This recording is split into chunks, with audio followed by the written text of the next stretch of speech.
que tiene que ver con la ley del libro. Básicamente hay una parte de la ley ómnibus que envió Javier Milei al Congreso que lo que propone es desregular y libera, entre otras cuestiones, el precio único de venta al público de los libros. Flavia Pitela contó la posición en general todos los que están en lo que es la industria del libro, libreros, editores, también personalidades de la cultura, en contra, en alerta por esta derogación, y se armó una discusión un poco en la mesa. Ahora no está puesta de vacaciones Marina Calabró, nuestra libertaria, podemos decir, básicamente defendiendo la posición de la desregulación. Y queremos seguir con el debate. Nos escuchó Alejandro Katz, ensayista, editor, fundador de Katz Editores, quien tiene una posición en contra de lo que propone Javier Milei, y es interesante seguir discutiéndolo, como todos los otros puntos que se proponen, porque la verdad es que para hacer reformas tan importantes lo que tiene que haber en principio es mucha discusión. Y para entender, ¿no? Sobre hay todo, momentos sí, que siento que es demasiado, que no entiendo, que entonces está bueno. Sí, así que está en línea Alejandro Katz. ¿Qué tal, Alejandro? Jessica, vos y el equipo de La Nota te saludan. ¿Qué tal, Jessica? ¿Qué tal todos? Gracias por llamar. Y también está Pitela, Flavia Pitela, también está en línea para hacer una charla conjunta. ¿Qué haces, Pitela? ¿Cómo andan? Bien, bien. En principio, le quiero preguntar a Alejandro, bueno, su mirada, entiendo que es en contra de lo que plantea la ley ómnibus, pero que explique cómo funciona la ley del libro, por qué, cuál es el argumento para que se creara y en qué beneficia tanto a libreros como editores y sobre todo a los que son pequeños frente quizás a las grandes empresas editoriales que son también a nivel internacional, ¿no? Bueno, yo necesito un par de minutos para tratar de dar una perspectiva de esto, porque es un tema complejo. Bien. Yo diría, a priori diría, yo estoy totalmente de acuerdo con que es necesario introducir fuertes reformas en el funcionamiento del capitalismo argentino y del Estado argentino, de eso no hay ninguna duda. Me parece que es interesante este caso porque nos permite entender los errores de un procedimiento que, tal como fue planteado, evita la discusión, y la discusión es lo que nos permite saber qué es mejor. La democracia no es solamente un régimen para elegir representantes o gobernantes, es también un dispositivo epistemológico. A diferencia de una dictadura en la que no se discute nada, la democracia crea una esfera pública en la que está el Parlamento, en la que están los medios de comunicación, la sociedad civil, y debate, y de ese debate salimos con mejores resultados.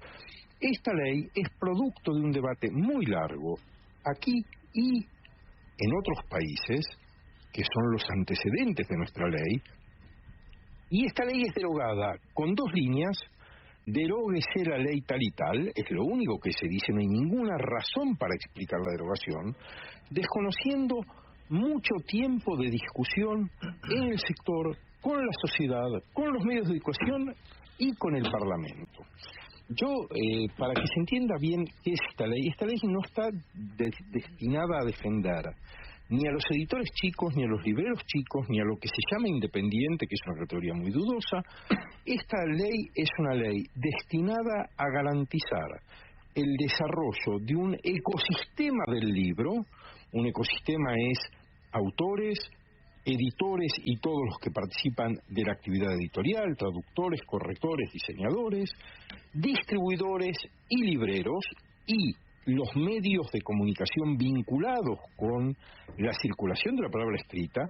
Esta ley es una ley destinada a fortalecer el ecosistema del libro. Yo entiendo que cuando un desregulador dogmático revisa las leyes argentinas y encuentra una en la que se dice que no puede modificarse el precio de venta de un producto, dice: estos hicieron esa ley para explotar al consumidor, para poner un precio de venta alto, que nadie pueda hacer descuento, y sacarle al consumidor una renta que es injusta, indebida, que no tiene que ver con la racionalidad del proceso económico, sino con la colusión de actores. Se ponen todos de acuerdo para jorobar al consumidor.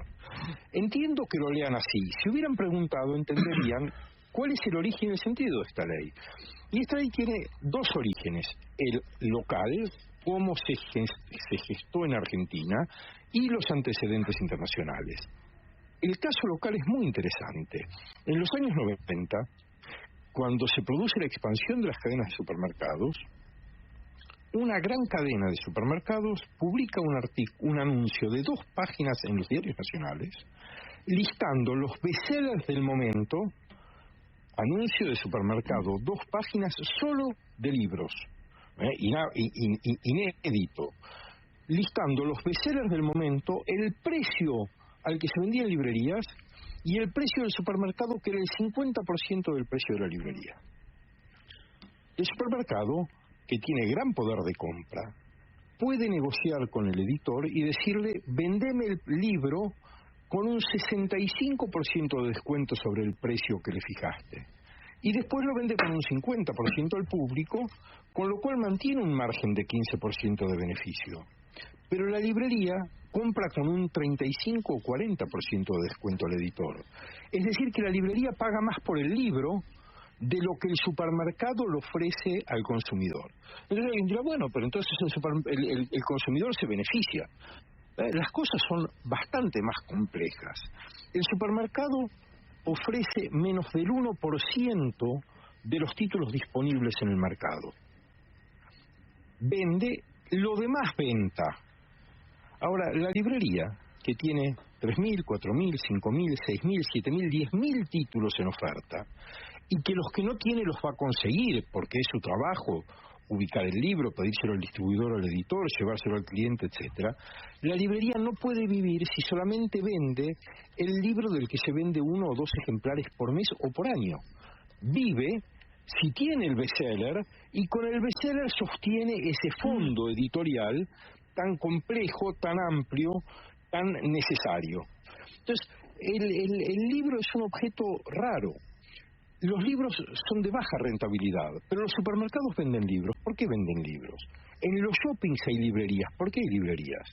No porque contribuyan mucho al negocio de los shopping, porque los comercios de los shopping pagan una comisión por lo que venden, ni porque la góndola de libros le contribuya al resultado del supermercado. Venden libros porque el libro está considerado por los expertos en marketing un ancla, es un llamador. Si hay libros en un supermercado, el supermercado gana prestigio y atrae cierto público. Entonces, el supermercado no tiene que hacer un negocio con los libros. Ahora, Alejandro, hoy venden los supermercados libros. Pero venden al mismo precio que la librería. Entonces, cuando el consumidor tiene que comprar el bestseller, no dice: voy a Carrefour porque me cuesta la mitad.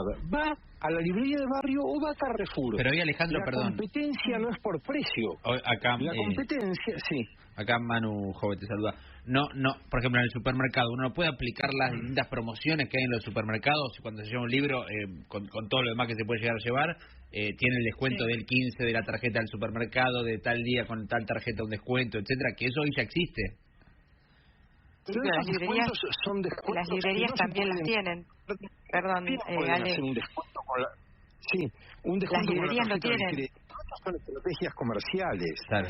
Pero el precio no es un factor de competencia. La competencia tiene que ver o con la atención, o con la diversidad de la oferta, o con la proximidad con el consumidor. El supermercado vende porque el público va al supermercado a hacer otras cosas y compra libros, y la librería vende porque el que quiere tener una oferta más variada, o un asesoramiento, o que le consigan lo que no estaba a la librería. Yo voy a decir esto para que quede claro: este no es un invento argentino de los tantos inventos argentinos que se han hecho para expoliar al consumidor de dinero.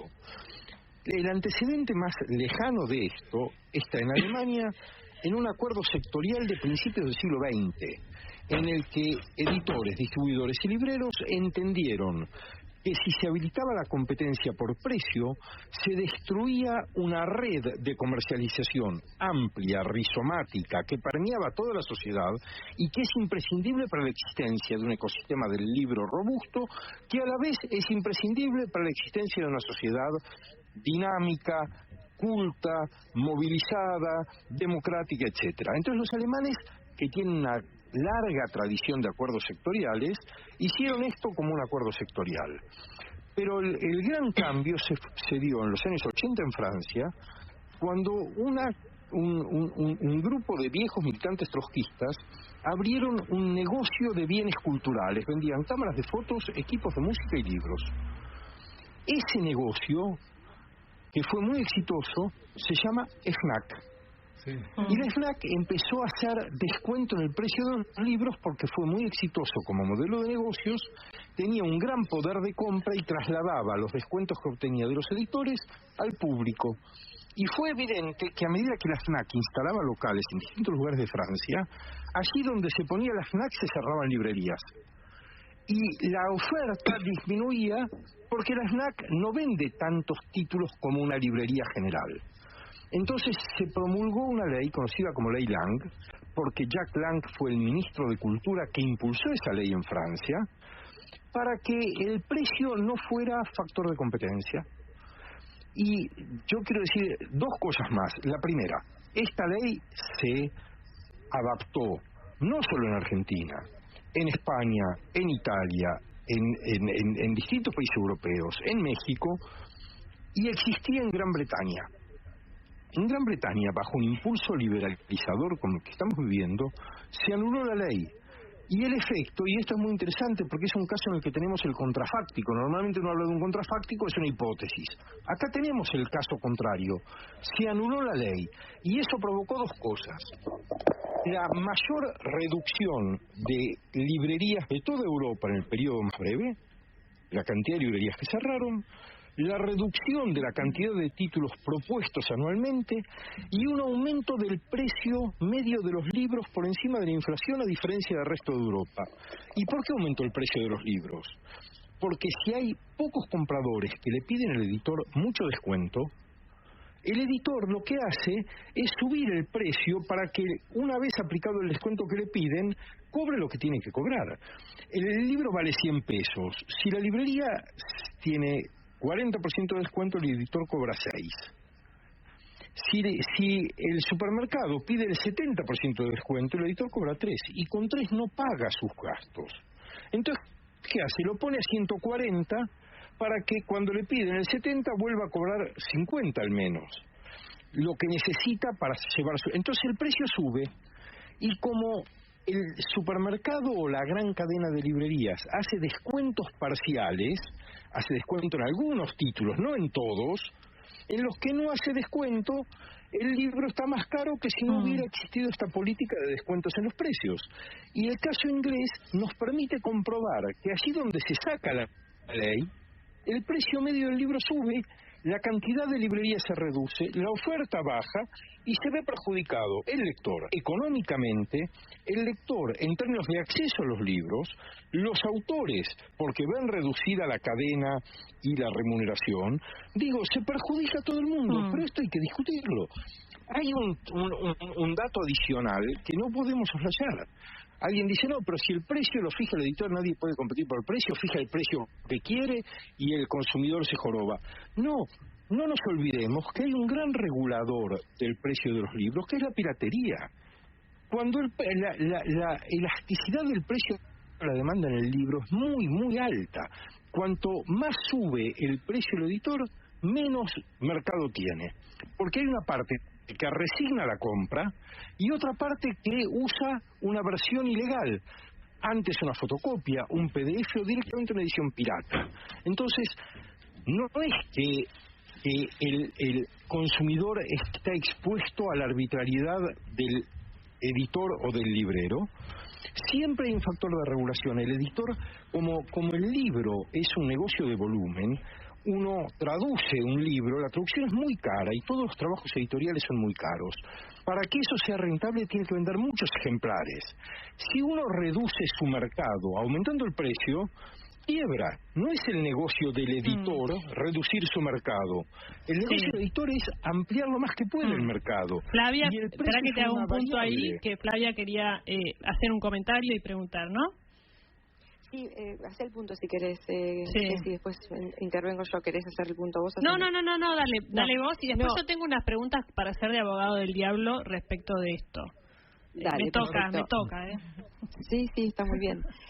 Uno de los temas que mencionó varias veces Alejandro y que me parece muy importante resaltar, es más que nada un aporte, es el tema del el fondo de comercio de una librería a diferencia de una gran superficie de supermercado con el bestseller.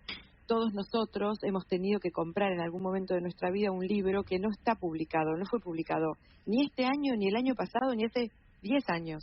Es un clásico, es un long seller que se llama, uno de los que se ve vendiendo hace un montón, o es un libro del que se hizo una tirada de 3.000 copias y no lo vas a encontrar nunca en un supermercado. ¿Vos qué haces? Vos vas a la librería, hablas con el librero, si el librero no lo tiene guardado en una caja, en el sótano o en el altillo de la librería, contacta con el distribuidor, contacta con la editorial, 2 o 3 días después te dice el libro está agotado, está descatalogado o te consigue una copia.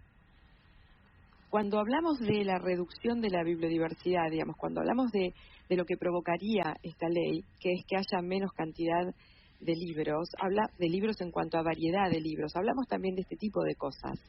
A la gran superficie le interesa vender el bestseller. No tiene copias de libros que vos necesitas para la escuela de tus hijos. ¿Se entiende esto? Entonces se va reduciendo la posibilidad de lectura. Y esto no es menor, porque la lectura acá y en la China y en cualquier lado es un gran marcador del nivel cultural de una sociedad. Y como no compiten las editoriales entre sí, porque una publica un libro y otra publica otro libro, entonces vos, como lector, tenés mayor cantidad de libros a un precio más o menos parecido y vos elegís por el autor, por el género, por el tema, por lo que vos querés, no por la oferta. ¿Se entiende? Y es una diferencia muy grande. Por eso cuando nos metemos en el mercado del libro, no lo podemos contabilizar como si fuera una fábrica de producción de un objeto que se puede hacer, digamos, que vos compras qué sé yo, no sé cómo decirlo, compras los derechos de cómo hacer una tuerca, ¿no? De cómo hacer un remedio y lo haces, si tenés el laboratorio. Y la persona va a ir más que por la marca, por el precio de ese remedio. Bueno, con un libro no pasa eso. Es un libro u otro libro. Es un autor u otro autor.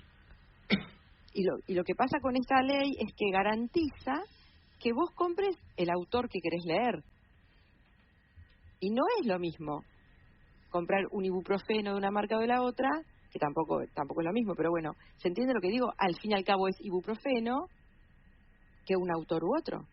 Sí, pero haces ahí, te metes en un lugar que acá voy a hacer de abogado del diablo, que es el siguiente, porque es la discusión que está ahora con respecto a las farmacias, ¿no? Son cosas muy distintas, pero un poco lo que quizá pareciera que puede desaparecer por lo que están planteando es la librería, el concepto de la librería, como en muchos casos el de la farmacia, en el caso de que se habilite la venta de medicamentos en otros, por ejemplo, en supermercados, ¿no? Entonces ahí lo que ves es negocios que hoy existen que quizás en un futuro terminen, no digo desapareciendo, pero siendo menores. Ahora, si yo sumo eso, mi propio hábito como compradora de libros, yo todos los libros los compro por Mercado Libre. ¿Y cómo hago? Busco el título, veo el que me ofrece lo más barato y el envío, si tiene envío, ¿no? Y hago esa cuenta y estoy, o sea, es una realidad, no es que quiero perjudicar a la librería más pequeña, sino que es un hábito que se va incorporando, no digo que masivamente, pero uno lo que ve es que puede haber un choque, ¿no? Que estamos tratando de que sobrevivan cosas que van a ser de otra época. ¿Es una mirada nostálgica? No. ¿Qué piensan sobre lo que les estoy diciendo? A ver, yo creo que hay varios... Pitela, no te mueras, por favor, después de mi comentario. No, al contrario. Alejandro te va a contestar por mí porque lo charlamos hace unos días y pensamos lo mismo. Yo creo que en tu comentario hay varios aspectos. No es fácil responder a lo que señalás sin manifestar algún tipo de preferencias. ¿Qué quiero decir con esto? Cuando yo analicé hace unos instantes, o intenté analizar cuál es el sentido de una ley de precio fijo para el libro, y voy a, antes de avanzar en tu pregunta, hacer una última aclaración, y es, normalmente cuando se habla de mercados regulados y los desreguladores quieren incidir en eso, lo que están diciendo es, ante dos productos equivalentes y sustituibles uno por otro, en el caso del ibuprofeno de Flavia, sustituirlo uno por otro, o hacer un producto de mejor calidad o venderlo más barato, competí.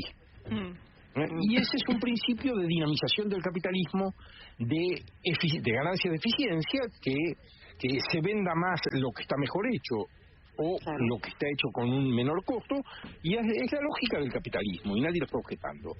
Acá no estás hablando de productos alternativos, acá estás hablando de cambiar el precio del mismo producto.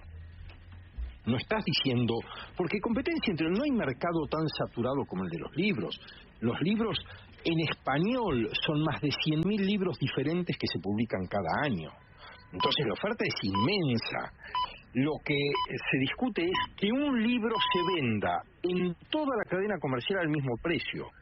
No que haya un precio para todos los libros de no sé qué tipo. Yo decir, todas las novelas tienen que costar 50.000 pesos es una cosa. Si vos decís, esta novela se venda donde se venda a este precio, es otra cosa. Entonces, quería solo aclarar eso, porque si no siempre hay una confusión con esto de qué es la ley de precio fijo. Ahora, voy a tu pregunta. Yo creo que ahí entramos en un terreno que es un terreno, te diría, filosófico, no de teoría económica, no de análisis industrial o sectorial, es un terreno filosófico. ¿En qué sociedad queremos vivir? Porque las decisiones que tomamos, y que tomamos a través del Estado, que como decía Durkheim, es el lugar en el que la sociedad se piensa a sí misma, el Estado es el lugar en el que la sociedad se piensa a sí misma, estamos decidiendo qué tipo de sociedad queremos tener y qué tipo de vida queremos tener.